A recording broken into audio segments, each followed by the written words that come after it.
Em poucas palavras.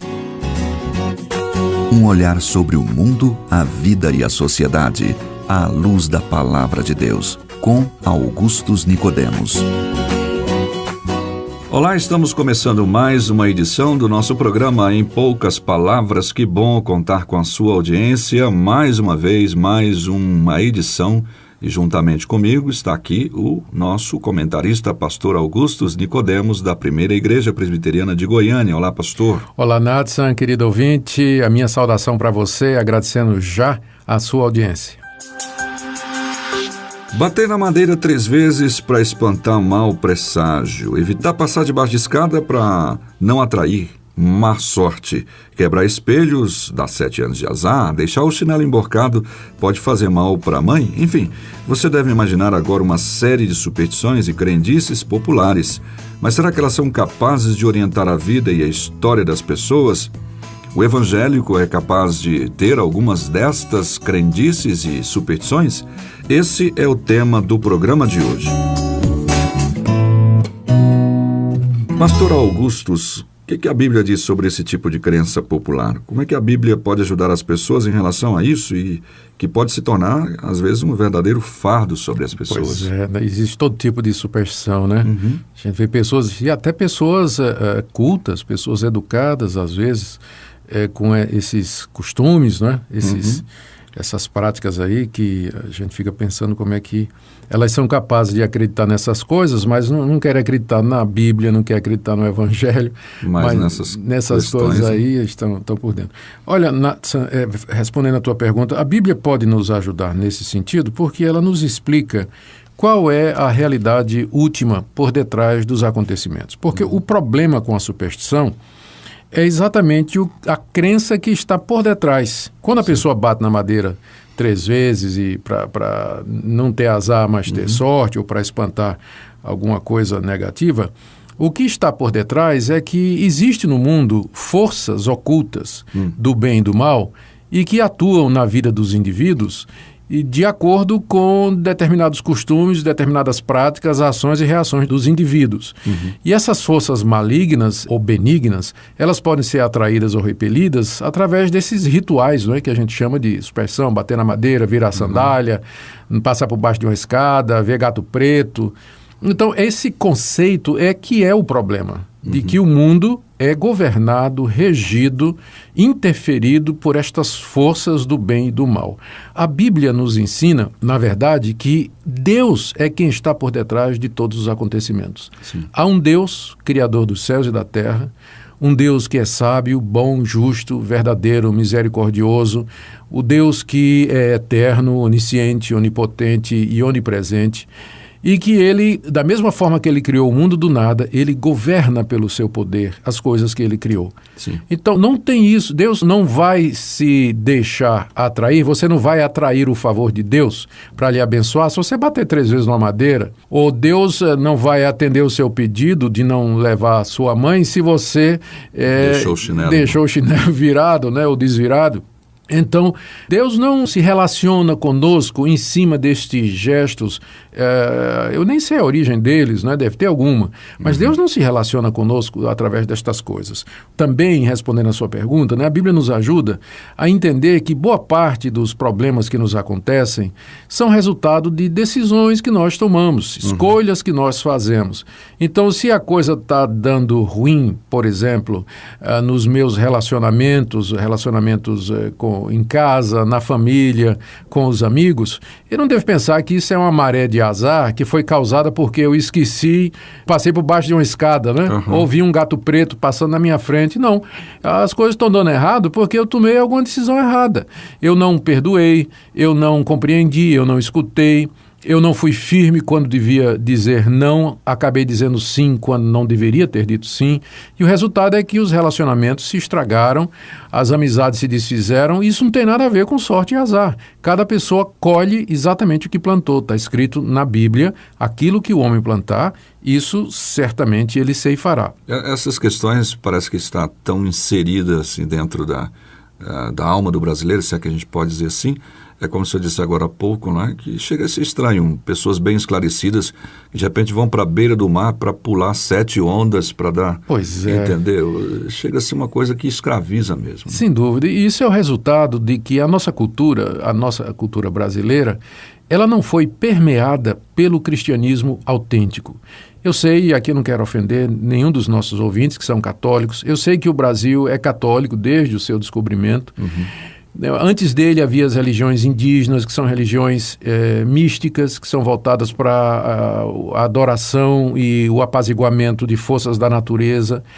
Aparentemente, o catolicismo não foi capaz de transmitir uma visão de mundo aos brasileiros que deixasse de fora a possibilidade da existência dessas forças. Eu acho que na hora que se fala em relíquias, adoração ou veneração de imagens, a mediação de santos, acaba se abrindo um mundo espiritual ao redor das pessoas através destas coisas, e elas começam a acreditar no poder de forças que não são reais, que não existem mesmo.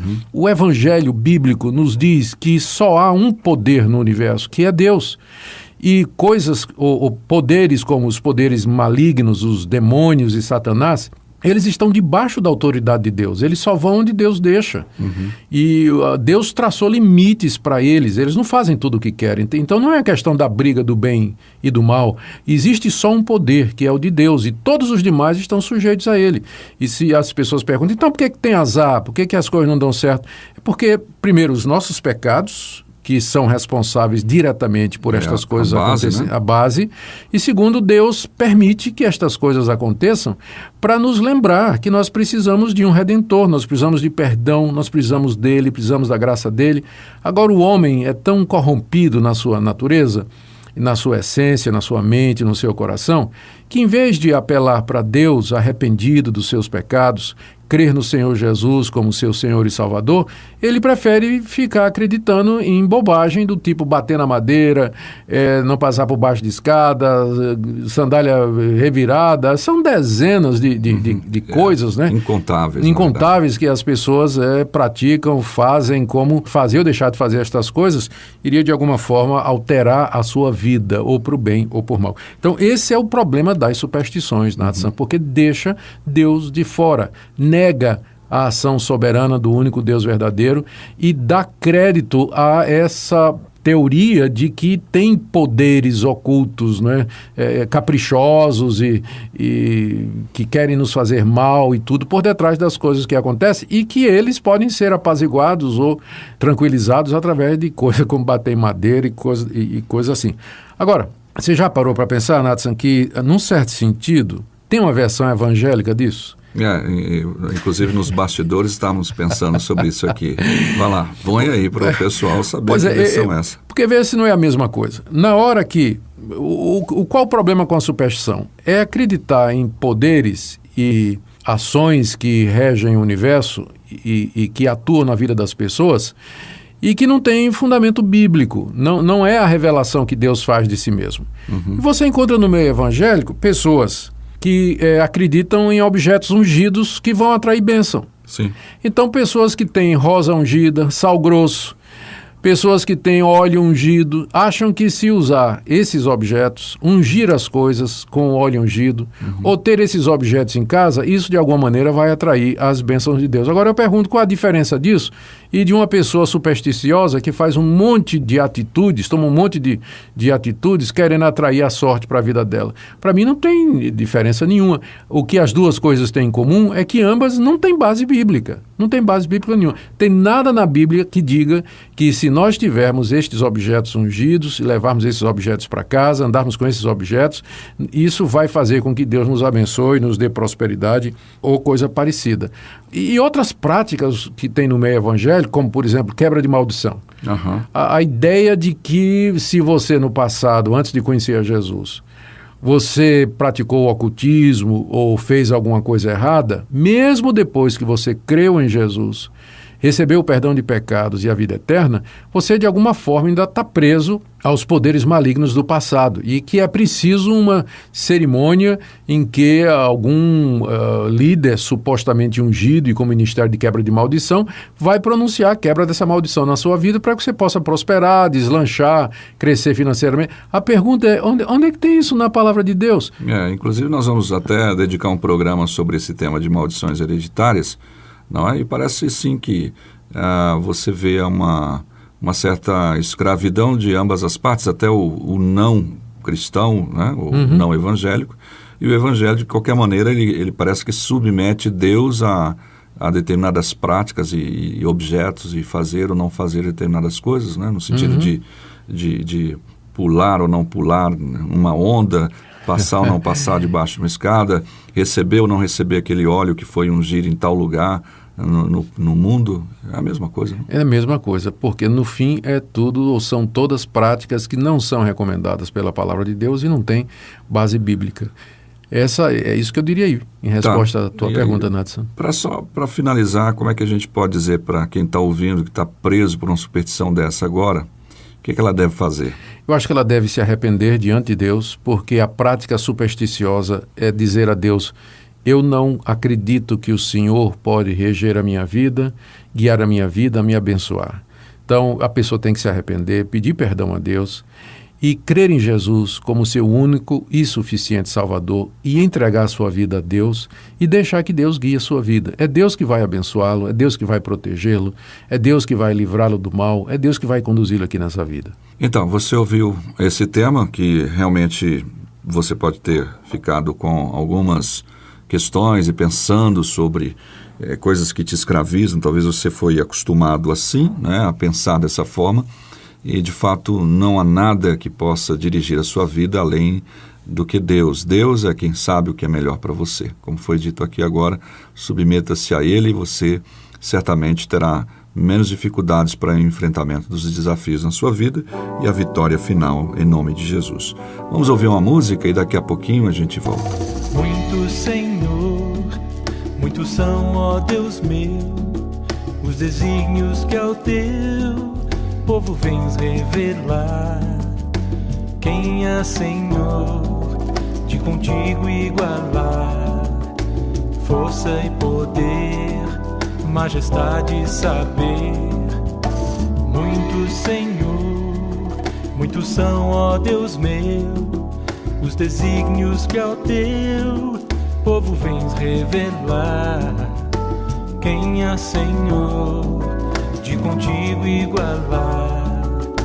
Força e poder, majestade e saber e amor.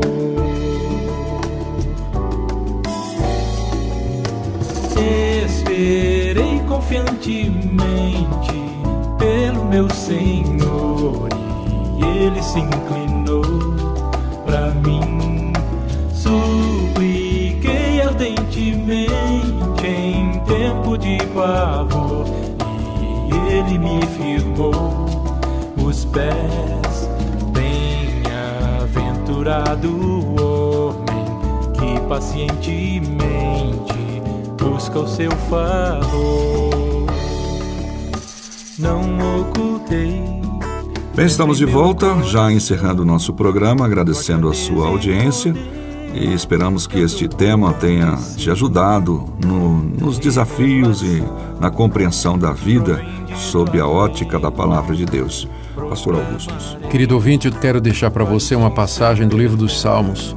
Entrega o teu caminho ao Senhor, confia nele e Ele tudo fará. Se você deseja saber mais sobre esse e outros assuntos à luz da Palavra de Deus, domingo às 9 da manhã ou às 7 da noite, será um prazer conhecê-lo pessoalmente. Primeira Igreja Presbiteriana de Goiânia, Rua 68, esquina com 71 Centro. Fone 3213-3320 www.pipg.org. Em poucas palavras, um olhar sobre o mundo, a vida e a sociedade, à luz da Palavra de Deus. Apresentação Nadson Matias. Comentário Augustus Nicodemos. Um programa da Primeira Igreja Presbiteriana de Goiânia, Rua 68, esquina com 71 Centro. Visite o nosso site www.pipg.org. Apoio Seminário Presbiteriano Brasil Central, Goiânia.